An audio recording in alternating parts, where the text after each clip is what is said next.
But our world is still captive to the realities of brokenness and evil, isn't it? Rosia Roaz was still on a maternity leave last Sunday night when she heard that one of her good friends was celebrating her birthday in Las Vegas. And so she decided she'd join her for a concert or Route 91 Harvest Festival there. She just had a baby. And the second baby they'd had was one in which had been a serious crisis. She had ended up developing a blood clot in her spine. Doctors were convinced she wasn't going to walk again, but she ended up proving everybody wrong and eventually started running half marathons. So she was hoping good things could happen after this fourth child comes. However, it turned out differently, as we all know. Her final steps were taken last Sunday night as she ran for cover from the spray of bullets that were shot. It was John Phillips' nature to help people out. He and his son kind of did this all the time. In a camping trip a few years before, a boat had capsized, and the two of them had grabbed these disoriented boaters and brought them to shore. And when the shooting began last Sunday night, John and his son sprang to action again, once more. But both of them were stopped. And as they stopped to help an injured stranger, John himself was fatally struck by the gunfire. He was everybody's best friend, a neighbor would later recall, a man of integrity who always had your back. There is nothing he wouldn't do for you. You didn't even have to ask. Jack Beaton and his wife Lori were celebrating their 23rd anniversary last Sunday night when the shots rang out. Instinctively, he ended up grabbing his wife and pushing her to the ground and covering her with his own body, shielding her from the bullets, but taking one himself. The next day, Jack's son shared a picture on Twitter and asked for prayer, and later posted, "Lost my best friend last night. I love you so much more than you could ever imagine." Weeks like this leave us reeling. And it's just the last of a long string of crises, it seems, that we've gone through over the last few weeks. And after the shock wears off, there are these questions that continue to kind of plague us and gnaw at us. Hard questions, not just about gun laws and such, but more deeper than those. Questions about God himself. Is he real? Does he even care about the human race? Will he do anything for the pain and suffering in our world? And if he can, why doesn't he? And this morning, we're going to hear from a man who wrestled with those very same questions as well.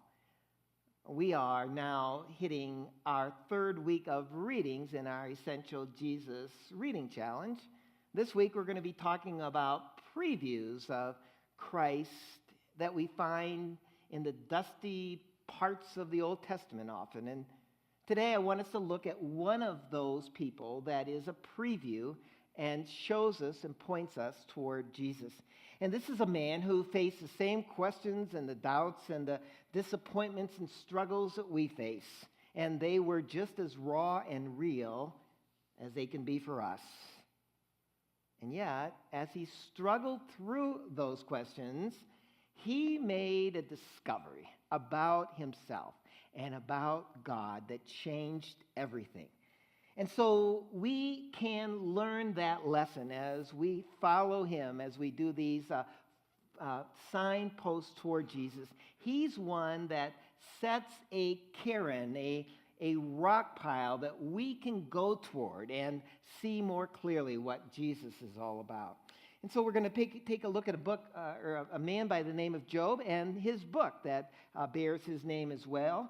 And we're going to take a kind of a bird's eye look at the whole book, but zero in and drop in for a while at a particular point and passage in it. And it's one of the most promising and the most inspiring passages in all the Old Testament. So let's begin by getting a sense of where his story starts. And we read about it at the very beginning of his book. Verse 1, in the land of Uz, there lived a man whose name was Job. He was blameless and upright. He feared God, shunned evil. He had 7 sons and 3 daughters. He owned 7,000 sheep, 3,000 cattle or camels, 500 yoke of oxen, and 500 donkeys. And he had a large number of servants. He was the greatest man among all the people of the East. Now we run into some interesting details right from the start of the story. No one really knows where he lived. No one really knows where this land of Uz was. Kind of sounds like a Dr. Seuss book, right? Where was Uz? You can fill in the rest. But it wasn't somewhere over the rainbow, but it was, we know, over the Jordan. It was to the east. But where exactly, we just don't know. And no one really knows when this story took place. There are no mile markers, no time stamps anywhere in the story. There's no mention of Israel or the temple or the kings or any of the things we often can use to kind of identify the time. It could have happened before recorded history. Could have happened during the patriarchs. Could have happened during the time of the judges. The truth is, nobody knows. And I'll suggest there's really something wonderful about not knowing that, because that very fact suggests that this story is for all time. It's for all people. It's for all places. The things that happened to Job are the same sorts of things that happened to us. The questions that Job had are the same sort of questions we all sooner or later face, especially in times when we suffer. Now, what we do know about Job is that he was wealthy, he was powerful, and he was good. Not just good in the ordinary sense, but in a special kind of a way. In fact, he's described at the end of verse 1 there as a person who was blameless and upright. In fact, God himself says about Job, there was no one on earth like him. Now, that doesn't mean he was perfect, and Job himself will acknowledge his failures and flaws and sins, but he really was a good man, an upright man through and through. And that is why it came as such a surprise to Job and to everyone else when bad things began to happen to him. Verse 13, one day, when Job's sons and daughters were feasting and drinking wine at the oldest brother's house, a messenger came to Job and said, the oxen were plowing and the donkeys were grazing nearby, and the Sabaeans attacked and made off with them. They put the servants to the sword, and I am the only one who has escaped to tell you. Now, this is an awful thing, not only just the loss of valuable assets, but more importantly, the killing of these innocent lives. But this is only the beginning. Verse 16, while he was still speaking, another messenger came and said, the fire of God fell from heaven and burned up the sheep and the servants, and I am the only one who has escaped to tell you. While he was still speaking, still another messenger came and said, the Chaldeans formed 3 raiding parties and swept down on your camels and made off with them. They put the servants to the sword, and I am the only one who has escaped to tell you. And so here we have it. In a matter of literally moments, Job has lost all his possessions. But he hasn't even had a chance to process that loss when, verse 18, while he was still speaking, yet another messenger came. Your sons and daughters were feasting and drinking wine at the oldest brother's house when suddenly a mighty wind swept in from the desert and struck the four corners of the house. It collapsed on them. They are all dead, and I am the only one who has escaped to tell you. Now, what could be worse than that? To lose all your kids in one single tragic disaster. And yet, Job, this righteous man, refuses to give up on God. When he gets this terrible news, he tears his robe, he shaves his head, he falls to his knees, and then he makes one of the most remarkable statements of faith found anywhere in the Bible. The Lord gave, and the Lord has taken away. May the name of the Lord be praised. Now, you may recognize those words from a song we sometimes sing. He gives and takes away. But it's one thing to sing songs like that, with words like that, in the sunny October day we're experiencing and the beauty of a sanctuary and such. It is something else to say those words as a response to the kind of loss that Job has just experienced. Now understand, Job is not blaming God for the death of his kids. He's simply acknowledging that even though God allows such things to happen in his universe, Job will choose to trust him anyway. But then to add insult to injury, Job himself is struck by a terrible disease. We're told in chapter 2 he was afflicted with painful sores from the soles of his feet to the top of his head. Verse 8, and he took a piece of broken pottery and scraped himself with it as he sat among the ashes. And so here we have it. In a matter of days, Job has lost everything a man really could possibly lose. His possessions, his kids, his health. The only thing that's left is his life itself and his wife.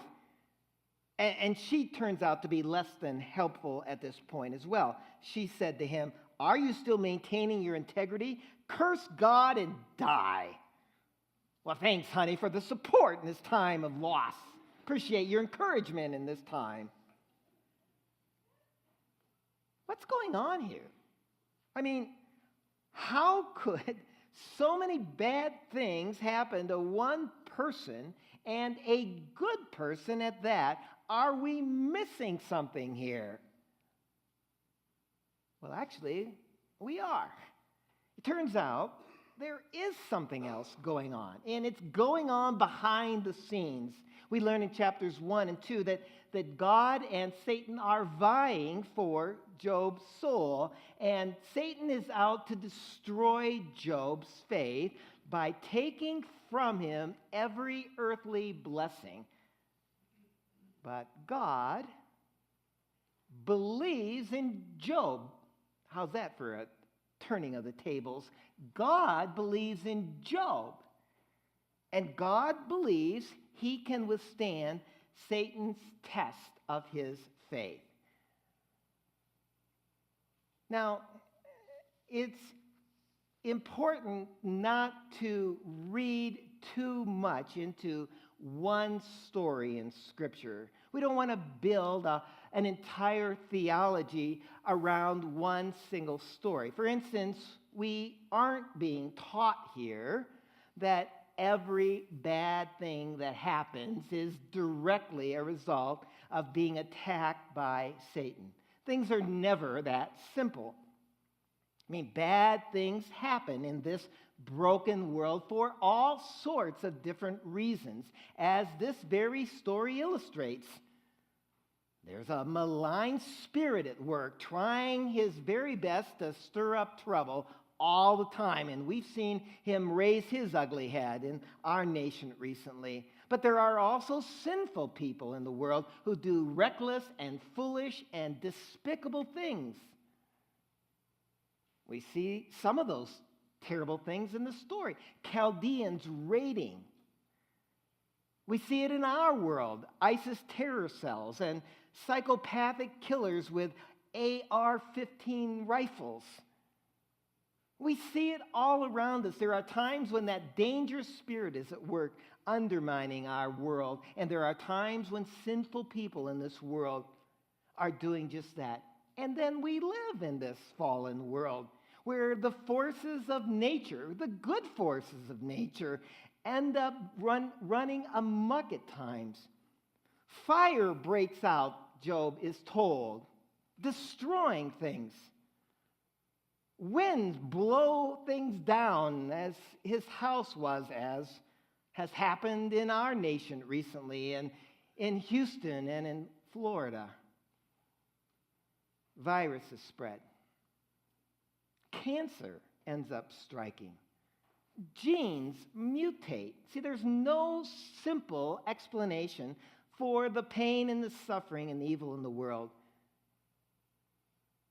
And we are not also being taught here that God allows bad things to happen to people just so he can see how we will handle it, as if we are some kind of draft picks in some cosmic fantasy league. This is one man's story, one man's journey through the land of Uz, a land of disappointment, a land of suffering, a land of heartache. And then for the next 40 chapters of the book, Job is wrestling with God and the things that have happened to him, why they happen, what they mean, and what God expects from him in the middle of it all. We get a flavor of all of that from the very beginning of the conversation in chapter 3.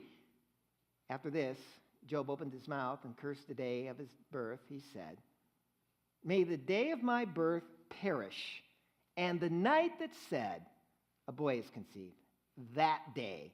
May it turn to darkness. May God above not care about it, may no light shine on it." Now imagine being so hurt and so hopeless that not only do you wish you were dead, you desperately wish you had never, ever been born. And this is just the beginning of the conversation. It's going to get very, very raw and very, very ugly along the way. Now, I hope you have never come to a moment in your life where you felt that desperate, that hopeless. But for all of us, I'm pretty sure there come times in our life where the simplistic childhood faith that we were taught in Sunday school doesn't seem to just cut it anymore. There has to be more to what God is doing and wants to do in our life than just that. The God we thought we knew, the God we thought we trusted, seems to have let us down in big ways. And those are the times our faith comes to a test, if not by Satan himself, then by the very realities of our world. Many of us, like Job of old, maybe our whole nation, find ourselves today in that land of Uz, that land of disappointment, that land of suffering and heartache and grief. It's a land in which it can be hard to hold on to faith, difficult to keep showing up and talking to a God when you wonder, is he even listening?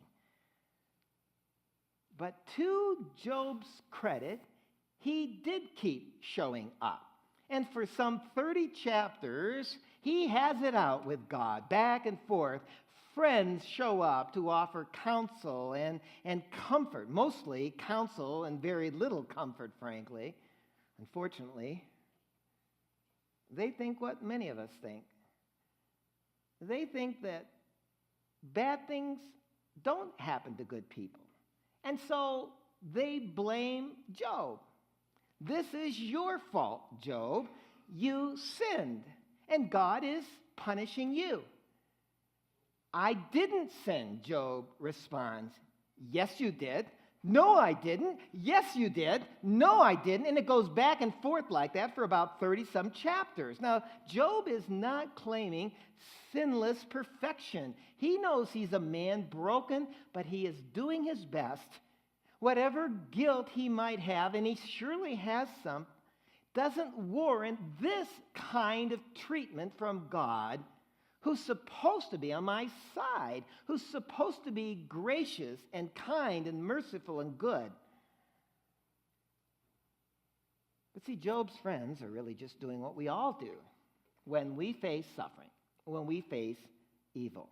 We look for reasons why this is happening. We look for reasons because if we can figure out the reasons, just maybe we can explain it. And if we can explain it, just maybe we can control it. If we know the right things to do, maybe the bad things won't happen to us, or at least to the people we love. Because in times of pain and suffering, we look for reasons. Why? But in times of suffering, God offers us purpose. There's a difference between reason and purpose. Reason looks back and obsesses, why did this happen? Purpose looks forward and asks, what might God be doing in this?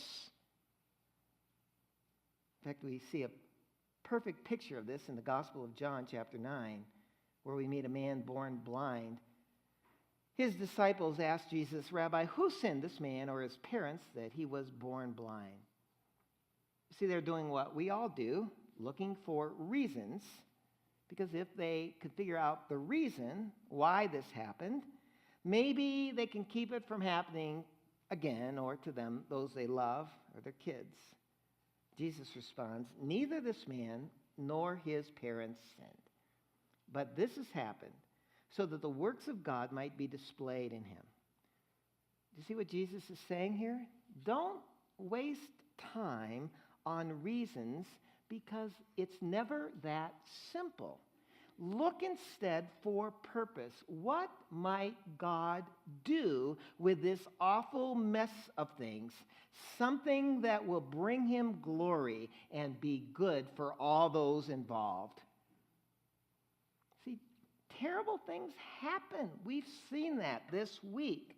And the question to ask isn't why, but what? What can God do through these terrible experiences that will bring him glory and bring us and our world good? And so here's the first blank. In times of suffering, we look for reasons. God offers us purpose. Well, as I said, the conversation goes back and forth between Job and his friends for a whole long time, and much of it's not terribly helpful. Some of it's downright ugly. But in the middle of it all, Job catches us by surprise by saying something that just kind of makes us bolt up. It happens right in the middle of the book. In fact, it's almost exactly in the middle of the book, almost exactly the center point, as if this statement is the hinge on which the whole book is meant to turn. After venting his frustration at God, Job says, chapter 19, oh, that my words were recorded and that they were written on a scroll, that they were inscribed with an iron tool on lead and engraved in rock forever. I know that my Redeemer lives, and that in the end, he will stand on the earth. Now that's really one of the most remarkable statements in all the Bible, because despite everything that's happened to Job, despite the fact that he's gotten absolutely no clear, satisfactory answers to his questions, he still expresses confidence that in the end, God will come through for him. And then he uses this vivid and powerful word to describe what God will do. He will be my Redeemer. And that's a technical word. It simply means someone who restores, someone who makes things right again. But in the Old Testament, that word Redeemer had a personal and a specialized meaning. A Redeemer, according to the definition of its use in the Old Testament, was someone who was a relative, a next of kin, who at a time of crisis steps into a situation to preserve a family's honor or position or reputation or property or rights. We see it most clearly in the book of Ruth, where we, many of you know, read about a young woman who's lost her husband, finds herself in a far-off country, far from her homeland, fending for herself. A good man by the name of Boaz sees Ruth's plight and not only allows her to end up gleaning from his field, he takes her and makes her his wife. He redeems her from the mess, the despair she finds herself in. And so that word is not only a powerful word, it's a gracious word. It's a word that describes a person who sees our need, comes alongside of us, does whatever is necessary to put things back together again. Now, I was wrestling with how to kind of illustrate that, and I decided I would kind of try it in an illustration from a very different context. I mean, very different. Let's imagine that next Sunday night, as the Broncos are playing the Giants, something happens right at the end of the second half, or second quarter. Trevor Siemian drops back, throws a pass to Cody Latimer, and he catches it and begins to run downfield. But he gets kind of careless with the ball, and so a Bills defender ends up coming next to him, popping it out of his grasp, grabs the ball, and picks it up and takes it all the way down to the end zone for a go-ahead touchdown. The buzzer for the half blows, and everybody goes into the locker room, and nobody's happy. I mean, the coach is scowling. Latimer feels like a goat, and all the fans are booing him. Well, the second half begins, and it's a back and forth kind of a deal, the whole game. But then down to the last couple minutes, and the Broncos are still behind by 3, but they have the ball, and it seems like they have some momentum. They're moving downfield. And as the final seconds end up winding down, they get together in the huddle for what probably is going to be the last play of the game. Simeon looks around the huddle, and everyone is thinking, throw it to Thomas, throw it to Thomas. Simeon looks around and calls Cody Latimer's number. He sends him to a route deep as the primary receiver. Simeon takes the ball, drops back, sees a linebacker bearing down on him, but he has to wait for Latimer to get open. So he hangs in the pocket, knowing that he's going to get splattered in a moment, waiting until finally, Latimer gets one step on his defender, and at the very last moment, he throws the ball. He heaves it, and he gets hit hard, absorbs the crushing blow, gets driven to the turf, but the ball has arched across the field and dropped like a feather into Latimer's hands. He catches it in stride, takes it across the line for the winning touchdown. The place goes nuts. The teammates are swarming all around him. The whole city is high-fiving each other. You know what just happened? Trevor Siemian has just redeemed Cody Latimer. He has just restored his confidence, his reputation. He's brought him back to the good graces of his teammates and his fans. Nobody's talking about the fumble anymore. No, that's a stretch a bit. But it gives us a sense of the sweetness of this thing called being a redeemer. There's an emotional component to it. A redeemer is someone who recognizes our plight, someone who steps into the fray with us, and he absorbs all the bad stuff happening around us so we can be set free and get another chance at life. In fact, that's the second blank if you're filling them in today. A redeemer is someone who steps in, absorbs the pain so we can be set free. And this is what Job is looking for. The whole book he's looking for this redeemer. And now he says finally in chapter 19, I know he is out there. I know that my redeemer lives and that in the end he will stand on the earth. Now Job doesn't know it at the time, but he's talking about Jesus. This is one of those traces of Jesus. This is one of those previews of Jesus, one of those signposts to Jesus in the sometimes dusty parts of the Old Testament. Because Jesus is one who recognizes our need, who stands and enters into our suffering, who takes it on himself, takes the hit himself, absorbs all the evil and the suffering of this world so we can be released from it and redeemed from it and restored to a relationship with God. But it gets even better than that in the next few verses, where Job says, verse 26, and after my skin has been destroyed, yet in my flesh I will see God. I myself will see him. With my own eyes, I, and not another, how my heart yearns within me. See, Job is confident that at some point, in some way, God will come through for him. If not in this life, then certainly in the life to come. And this is, right here in front of us, one of the strongest affirmations of the afterlife anywhere in the Old Testament. And it's not just some vague spirit kind of afterlife kind of a deal. This is a physical, this is a concrete, a personal material reality. In my flesh, I will see God with my own eyeballs. And this is nothing less than resurrection that Job is talking about. Not just Jesus' resurrection, his own. And he's saying this hundreds, if not thousands of years before the coming of Jesus.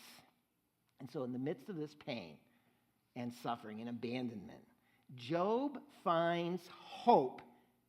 Job finds comfort in the promise of a redeemer. Lost in the land of us, he gets a glimpse of Jesus. And that's the third blank. Hope comes when we gain a glimpse of our Redeemer. Now look, if the book just ended there, it would be enough. Just there is enough. But it reminds us just there that all of us suffer.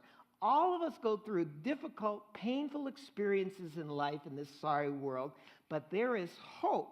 A time is coming when our bodies will no longer wear out or get sick. A time is coming when we will be reunited with those in Christ that we love and have lost. A time is coming when the righteous will be rewarded, the innocent will be vindicated, the oppressed will be set free. A time is coming when all those questions we have about life will finally be answered by God himself.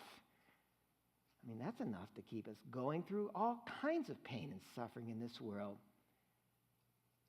But it turns out there's more here than just that. God's still not done with Job or with us. The conversation goes on from chapter 19 all the way to 38, and Job begins complaining about all kinds of things that are wrong and what God has done or seems to be doing to him. God is remarkably patient with Job's accusations. And then finally, God has enough. And in chapter 38, God breaks his silence, and speaks out of the whirlwind, out of the storm. Verse 2. So who is this that obscures my plans with words without knowledge? Brace yourself like a man. You will answer me. God begins to pummel Job with an oral exam in which Job has never studied a single lesson. Where were you, Job, when I laid the earth's foundation? Tell me if you understand. Who marked off its dimensions? Surely you know. Who stretched the measuring line across it? Or what were its footings set on? Or who laid its cornerstone? While the morning stars sang together and all the angels shouted for joy. And God goes on and on and on, question after question after question after question, to which each of those questions, Job's only answer is, I don't know, or help, I can't figure it out. Where were you when I created the world, Job? Do you know how to create a world? No. How about putting stars in the sky? Could you put some stars in the sky? No. Would you be able to make a hippopotamus? No. Would you ever think of making a hippopotamus? No. How about a crocodile? Could you think about making a crocodile? No. Would you ever dream of a crocodile? No. Question after question after question. You see, when God finally comes to Job to speak to him, he does not accuse Job of not being righteous. He does not accuse Job of not being faithful. He does not accuse Job of not being devoted. The only fault he finds with Job is his ignorance. Job, if you don't know how to run this physical universe, why in the world are you trying to give me advice on how to run the moral universe? So that by the end of it all, Job has a whole new understanding of who he is, more importantly, who God is, and who is in a position to make judgments. Verse 1, chapter 42, Job replied, I know that you can do all things. No purpose of yours can be thwarted. You asked, who is this that obscures my plans without knowledge? Surely I spoke of things I did not understand, things too wonderful for me to know. But it's the next verse that makes this whole painful journey worthwhile. Verse 5, my ears had heard of you, but now my eyes have seen you. Therefore I despise myself and repent in dust and ashes. My ears had heard of you, but now my eyes have seen you. See, the God Job thought he knew turns out to be far greater, far nearer, far better than he could ever possibly imagine. Job discovers that the faith he had been clinging to was of a God who was just too small.